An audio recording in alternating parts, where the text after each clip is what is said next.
Y quiero que vaya la palabra junto conmigo en la segunda carta que el apóstol Pablo le escribió a Timoteo, al joven Timoteo, capítulo 3, el versículo número 1. Dice así las palabras de Dios. Segunda Timoteo capítulo 3, verso 1.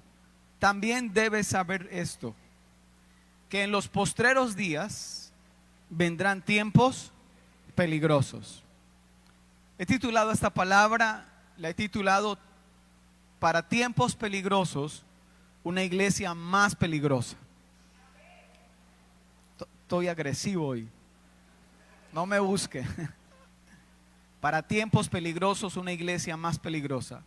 Pablo, el pastor y apóstol Pablo, siendo ya un hombre anciano, le escribe al joven Timoteo, a quien veía como su hijo, y le alerta acerca de los tiempos y le dice: quiero que sepas que en los postreros tiempos vendrán tiempos peligrosos.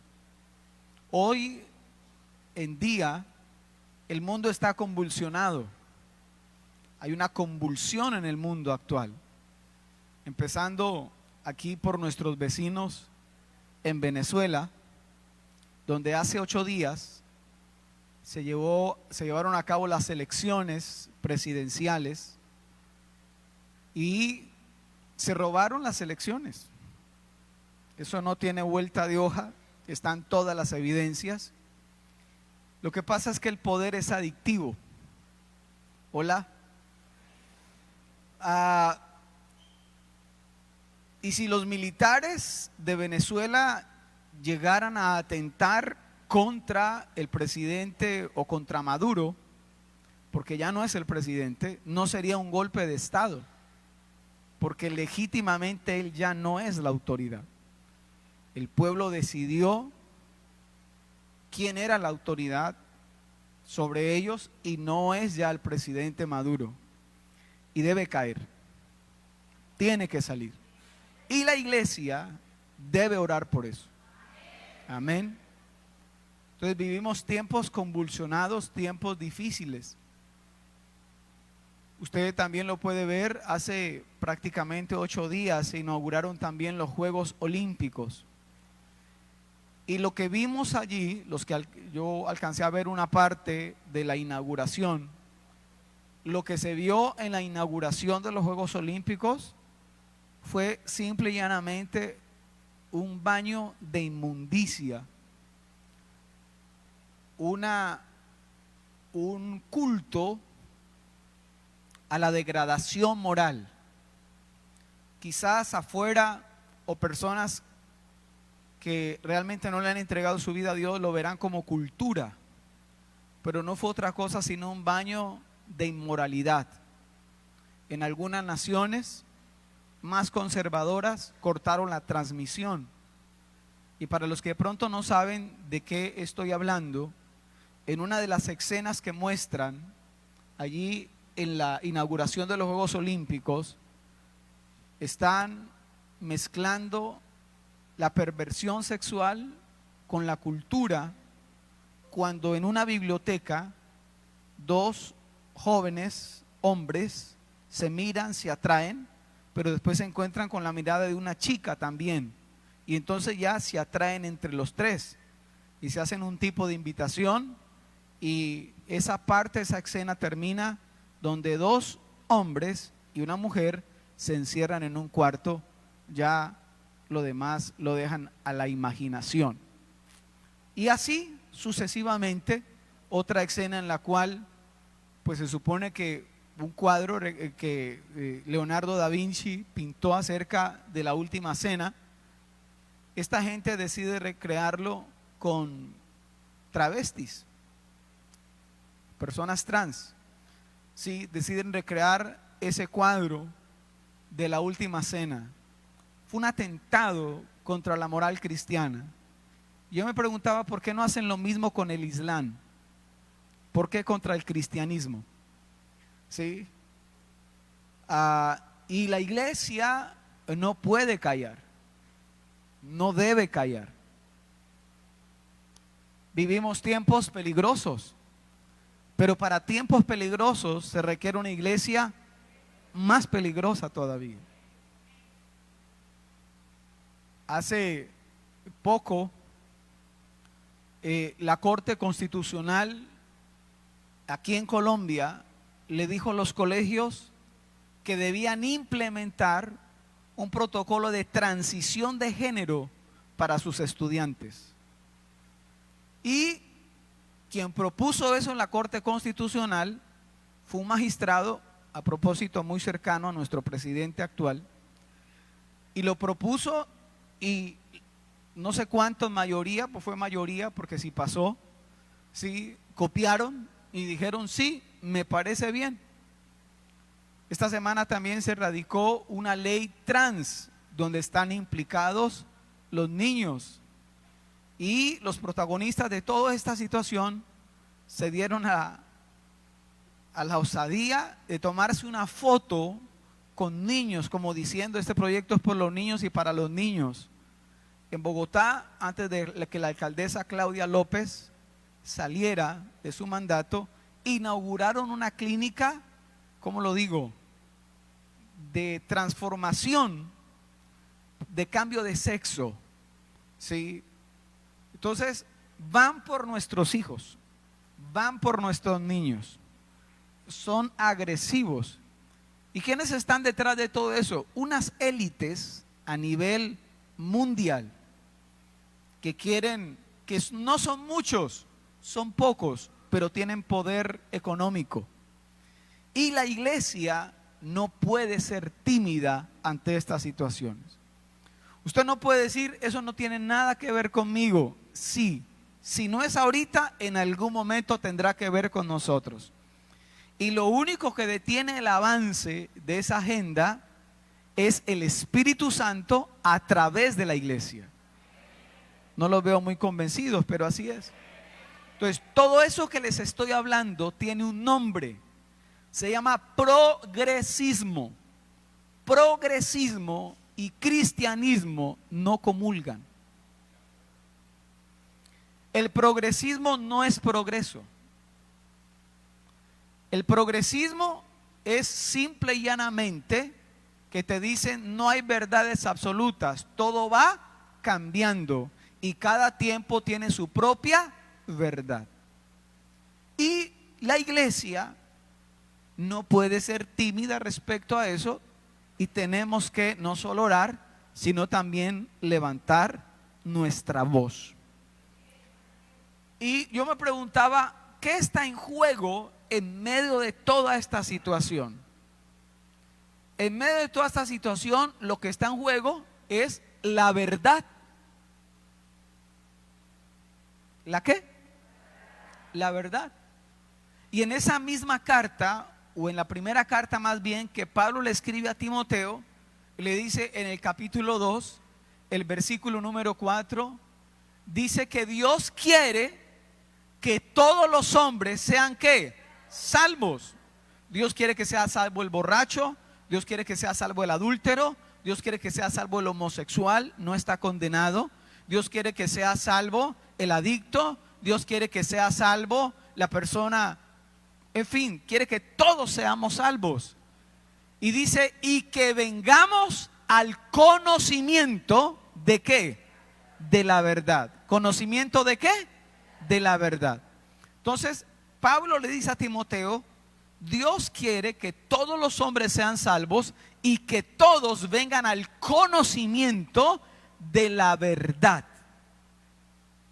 De la verdad. Entonces, lo que está en juego es la verdad. Jesús dijo: conoceréis la verdad, y el conocimiento de la verdad nos hará libres, dice la palabra del Señor. ¿Aló? Y Jesús fue más allá, porque en San Juan 14:6 Jesús dijo: yo soy el camino y yo soy la verdad. Lo que Jesús está diciendo: si ustedes me conocen a mí, es conocer la verdad. Jesús no dijo: yo tengo la verdad, fue más allá, dijo: yo soy la verdad.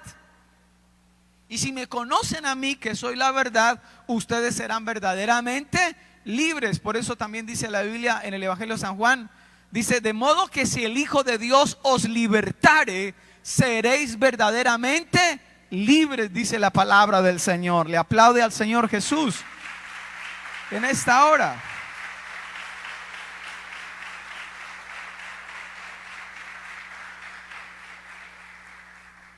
Jesús también dijo: escudriñen las Escrituras,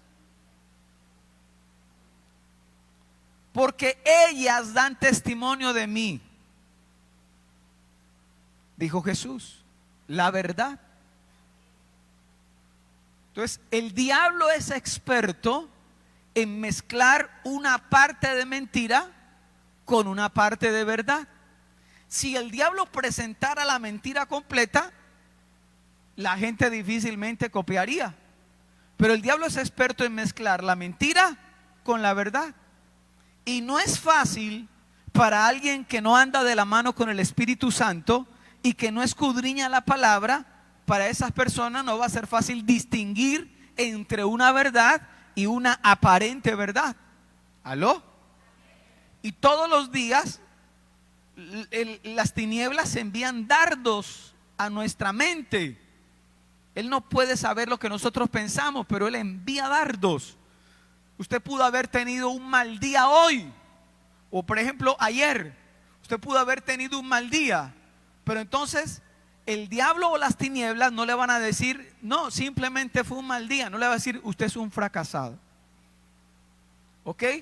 Entonces, de usted depende si anda de la mano con el Espíritu Santo y conoce la verdad de la palabra de Dios. De usted depende el recibir, el creer esa mentira que Satanás le está hablando, o el rechazarla en el nombre de Jesús. Entonces, la iglesia actual carece o carecemos del conocimiento de la verdad. La iglesia actual nos hemos vuelto muy perezosos para escudriñar la palabra de Dios. Carlos Spurgeon, el príncipe de los predicadores, hace siglos, dijo algo tremendo y se lo voy a leer. Dijo: hay suficiente polvo sobre algunas Biblias de ustedes que se podría escribir en la tapa de su Biblia la palabra condenación con sus propios dedos. Esta es la verdad. Y no hay otra verdad. Cuando Jesús dijo: escudriñenlas porque ellas son las que dan testimonio de mí, Jesús es la verdad. Y Jesús mismo dijo: los cielos y la tierra pasarán, los sistemas pasan, los reinos de la tierra van a pasar, reinos que se han creído que son eternos, ¿sí? Imperio romano, imperio griego, imperio otomano, imperio babilónico. Y Dios en una visión le mostró a Daniel, en una figura, no voy a especificar más cosas, pero le mostró lo que sería el orden de los reinos en la tierra. Y en esa figura Dios, o en ese sueño, Dios le mostró a Daniel que ningún reino es eterno, y que el único reino eterno es el reino de nuestro Señor Jesucristo. Su reino es por siempre y para siempre.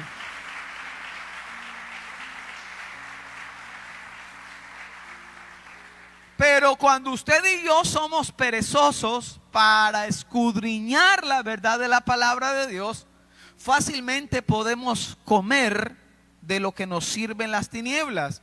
Una verdad mezclada con mentira, o una mentira mezclada con verdad. Y escuche esto, y a los universitarios que están aquí les digo, porque se lo van a enseñar en su universidad: no hay varias verdades. Eso sería relativismo. Y hay una verdad absoluta, que es la verdad que ha salido de la boca de Dios. Cielos y tierra pasarán, dijo Jesús, pero mi palabra no pasará. Entonces recordaba cuando un profesor cristiano enseñaba en una universidad, hablando acerca de la verdad absoluta de Dios. Y un estudiante quiso desafiar lo que estaba diciendo su profesor. Le dijo: profesor, qué pena. En esta vida nada es absoluto, todo es relativo.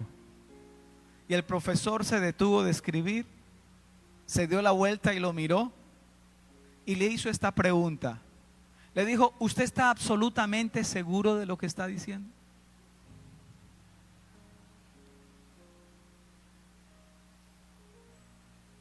Lo mató. Ahora, ¿cuál es la tarea de la iglesia en estos tiempos? En estos tiempos peligrosos.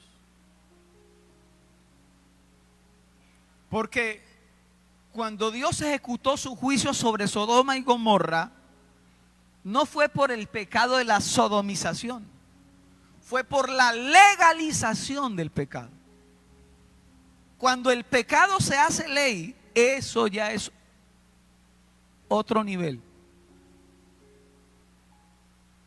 ¿Cuál es la tarea nuestra como iglesia? Lo primero que el apóstol Pablo nos dice es que debemos orar. ¿Debemos qué? Orar.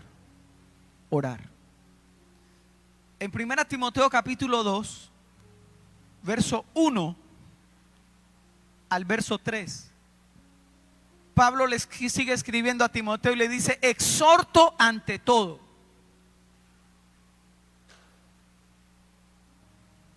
a que se hagan rogativas, oraciones, peticiones y acciones de gracias. ¿Por quiénes? Por todos los hombres, por los reyes y por todos los que están en eminencia o gente que ocupa posiciones altas. ¿Para qué debemos orar por todos ellos? Para que vivamos quieta y reposadamente en toda piedad y honestidad, porque esto es bueno y agradable delante de Dios nuestro Salvador. Entonces Pablo, escucha, iglesia preciosa, nos modela una vida de oración por aquellos que aún no han conocido la verdad. Y a todos nosotros nos pasó que en algún tiempo que vivíamos sin Cristo, vivíamos como con una venda aquí en los ojos. ¿Si era así o no era así? ¿Cuántos se identifican con eso? Pensábamos que estar en el adulterio era estar en lo mejor, yo estoy bien. Pensábamos que estar en el licor era lo mejor, o eso es normal. O pensábamos tantas cosas pensando que íbamos por el buen camino, ¿sí? Y ahí sí, como dice mi hermana, como dice el borracho, como vamos bien sin saber que va para el hoyo, para el infierno.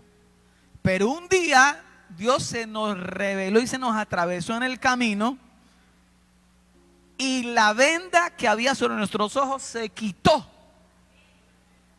Y pudimos saber que estamos viviendo una vida de mentira y que solo en Cristo hay salvación, que solo en Cristo hay vida, vida eterna y vida en abundancia.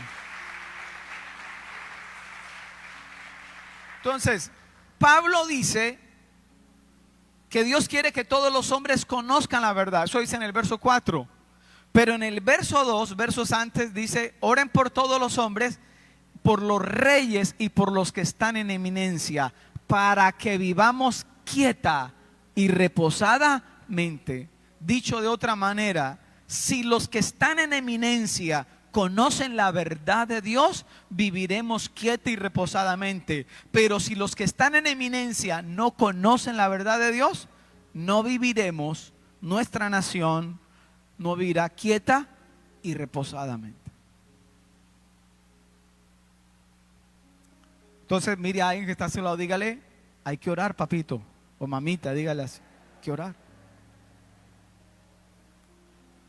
Yo sé que usted ora, pero no ore solo por usted, ore por su familia. Pero no ore solo por su familia para que les vaya bien. Ore por su familia para que conozcan a Jesús. Ore por Colombia. Ore por los pastores. Ore por esas iglesias que están en lugares lejanos. Ore que el evangelio, la verdad del evangelio llegue a todo lugar, para que todos los hombres conozcan la verdad. Haga de esto una oración. ¿Cuál más es la tarea de la iglesia en estos tiempos? Defender la verdad. Defender la verdad. En 1 Timoteo, el capítulo 3, Pablo escribiéndole al joven Timoteo, le dice en el verso 14 de la siguiente manera: esto te escribo, aunque tengo la esperanza de ir pronto a verte, para que si tardo, ojo a lo que va, sepas cómo debes conducirte. ¿En dónde? En la casa de Dios, que es la iglesia del Dios viviente, columna y baluarte de la verdad. Pablo está diciendo aquí que la iglesia, o sea, nosotros somos columna y baluarte de la verdad. Ahora, yo le pregunto a usted algo: ¿para qué sirve una columna en una construcción? Sostener. ¿Qué pasa si una construcción de 2 pisos no tiene columnas? Se cae, ¿sí? O está en riesgo allá de caerse. Se chitea la construcción, las paredes. Entonces, ojo acá. Aquí Pablo está diciendo que en este mundo la iglesia es la columna. Columnas fuertes, edificaciones fuertes. Columnas débiles, edificaciones débiles.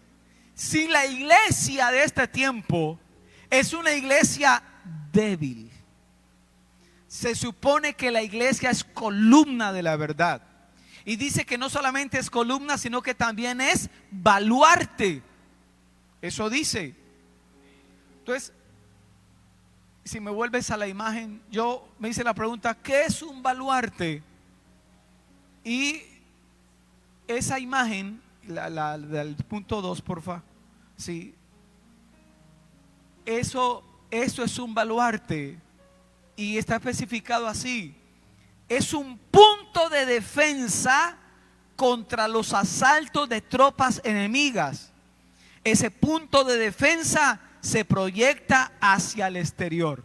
Entonces, anteriormente las ciudades eran amuralladas para protegerse del peligro de las, ¿sí?, de otros reinos, de otras naciones. Entonces, habían unos salientes en esos muros, como los que ven ahí en la imagen. Eso se le llama baluarte, ¿sí?, que tiene como propósito tener eso como un punto de defensa para tener una mejor visión, una mejor visibilidad, una visión periférica, por así decirlo, para poder defenderse de los ataques del enemigo. Y la iglesia es eso. Por eso no percibo de un cristiano que diga: no, a mí no me gusta ver noticias, a mí no me gusta estar informado. Grave. Porque entonces no somos baluarte. Y cuando menos pensamos, Mardoqueo siempre estuvo a las puertas del palacio. ¿Qué está pasando? Y si no fuera por Mardoqueo, a los judíos los matan y ni saben por qué. Hola. Entonces, la iglesia debe defender la verdad. La iglesia debe levantar la voz. Las abuelitas tenían razón cuando decían: por la verdad murió Cristo. Impajaritable. Entonces, la iglesia debe orar para que la gente conozca la verdad, y para que nosotros crezcamos en el conocimiento de la verdad. La iglesia debe defender la verdad. Y tercero, la iglesia debe predicar la verdad. Dile a alguien que está a tu lado, dile: no temas predicar la verdad.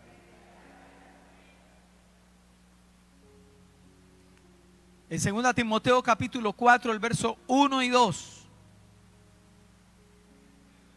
Pablo le dice a Timoteo: te encarezco delante de Dios y del Señor Jesucristo. Deme un sinónimo para ese te encarezco.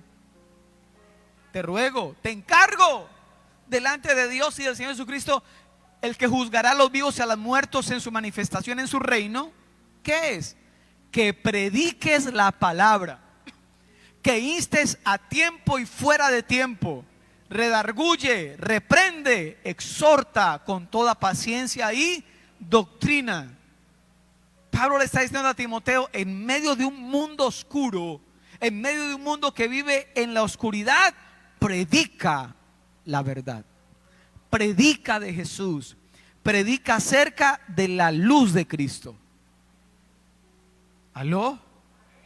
Entonces la iglesia debe predicar la verdad, hablar la verdad. Y eso implica, pues lógicamente, que usted y yo no seamos perezosos en conocer de Dios, sino que haga usted del estudio de este libro un hábito. Usted desayuna todos los días, almuerza todos los días, cena todos los días. Usted alimenta su cuerpo, eso está bien, aunque un día nuestro cuerpo se lo han de comer los gusanos, ¿sí? Pero somos descuidados para alimentar el espíritu. Usted que no tiene el hábito de estudiar y escudriñar la palabra, yo le animo a que empiece a hacerlo. Porque usted puede tener un cuerpo fuerte, pero su espíritu está débil, porque usted no lo alimenta. Pastor, pero es que yo no entiendo. En la consolidación se le enseña cómo. Pastor, pero es que cuando yo abro la Biblia me da sueño. Claro, ¿no ve que es una batalla espiritual? ¿O usted cree que el enemigo se va a poner contento porque usted escudriñe la palabra? Que es que mi abuelita me dijo que si uno lee la Biblia se vuelve loco. No, la Biblia dice que la palabra hace al simple, lo hace sabio. Hola. Y muchos de los grandes descubrimientos de la historia fueron por personas que hicieron la tarea de la curiosidad de mirar en la palabra que estaba escrito. Predicar la verdad. Yo recuerdo en el primero o segundo semestre, pues cuando estaba en la universidad, el profesor de comunicación nos dijo que hiciéramos un trabajo, una exposición, una disertación. Él nos había llevado unas pautas y yo dije, ¿a quién le dijeron? Ahí sí, como decía mi tío Tito, como le choca al sapo que lo tiren al agua. Y entonces, claro, cuando salí yo y estaban ahí todos los compañeros y les hablé acerca de la vida, en contra del aborto, derribando todo argumento que hay acerca de lo que tienen los proabortistas, uno tras uno, Fue un ambiente, un respaldo del Espíritu Santo, hay una cosa magnífica. Cuando yo terminé, el Espíritu Santo me mostró una chica que hacía poco, el Espíritu Santo aquí me puso en el corazón, ella hace poco se practicó un aborto. Y entonces yo decía, porque yo no los dejé en el infierno, yo los saqué después de ahí. Yo les dije, usted no puede permitir que su alma se convierta en un sepulcro. Pídale perdón a Dios, en Dios hay oportunidad, les decía yo a ellos. Y cuando terminé la disertación, la exposición allí, entonces teníamos que decir quién sigue. Y el Espíritu Santo me guió a mí a escoger quién seguía después de mí. Yo dije, sigue fulano de tal. ¿Y sabe sobre qué era la exposición de él? Sobre el aborto, pro aborto. Y quedó sin palabras. Sí, después, o sea, se sintió tan mal que los mismos compañeros le dijeron: siéntese. No era mi intención, pero la verdad hay que predicarla. Hay que hablar la verdad, sin temores, sin tapujos. Porque hoy en día hay mucha gente que predica la mentira como si fuera verdad. Pero nosotros que tenemos la verdad, la predicamos como si fuera ¿qué? Una mentira. Entonces la sal no puede perder su sabor. ¿Aló? Porque cuando la iglesia resplandece, las tinieblas se desvanecen. Tenemos que vencer con la timidez y pedirle al Espíritu Santo que nos dé de nuevo valentía para hablar de Cristo. ¿Nos van a despreciar? Sí. ¿Nos van a menospreciar? Sí. ¿Puede ser que nos persigan a causa de eso? Sí. Pero Jesús dijo: ustedes serán bienaventurados si eso llega a suceder.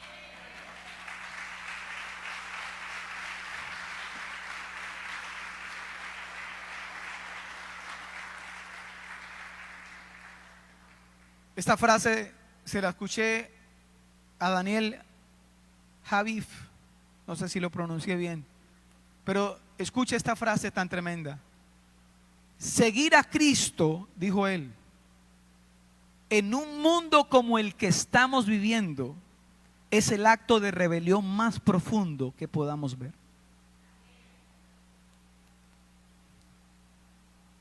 No nos arrodillamos ante el sistema.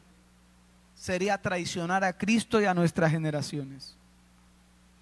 Una de las cosas que sorprendió en la Segunda Guerra Mundial fueron los pilotos japoneses, los kamikazes, donde esa gente no tenía miedo a la muerte y se iban de frente. Cuando ya no veían, se acababa todo su arsenal, habían disparado todo su arsenal desde el avión.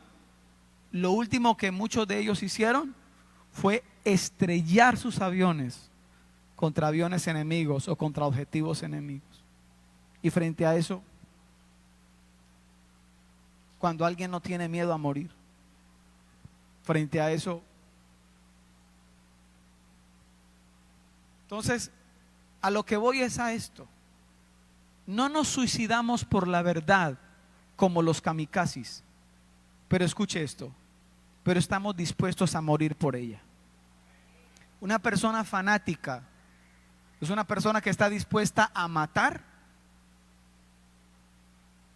para defender lo que cree que es su verdad, como los hinchas del Nacional, por ejemplo. Gente fanática. Pero una persona radical no va a matar por una verdad, ni se va a suicidar por una verdad, pero está dispuesto a morir por ella. Por eso, para tiempos peligrosos, una iglesia más peligrosa. Usted dígale a un muerto que lo va a matar. Pablo dijo: nosotros somos contados como ovejas al matadero, somos como muertos. ¿Sí? Y usted ve a los discípulos. Pablo llegó a decir cosas como estas: sería un privilegio para mí morir como murió Cristo. Quizás nosotros no estamos tan dispuestos a decir algo así, pero la verdad es esa. Para tiempos peligrosos, una iglesia más peligrosa. Una iglesia que está dispuesta a jugársela toda por Jesús, por la verdad. Cuando eso suceda, revolucionaremos el mundo. Cuando eso suceda, vamos a ver grandes cosas en medio nuestro. Vamos a hablar la verdad. Vamos a predicar la verdad. Vamos a defender la verdad y vamos a orar por otros. Nuestra lucha y batalla, termino diciendo esto, es contra principados, potestades, gobernadores de las tinieblas de este siglo y huestes espirituales de maldad. Escuche, nuestra batalla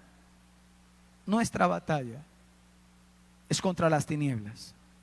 Y nuestra batalla es contra las élites que están manipulando la verdad. para arrastrarse familias, para arrastrarse niños, jóvenes, para arrastrarse nuestras generaciones. Pero la iglesia se para firme como baluarte de la verdad. Apláudale fuerte al Señor.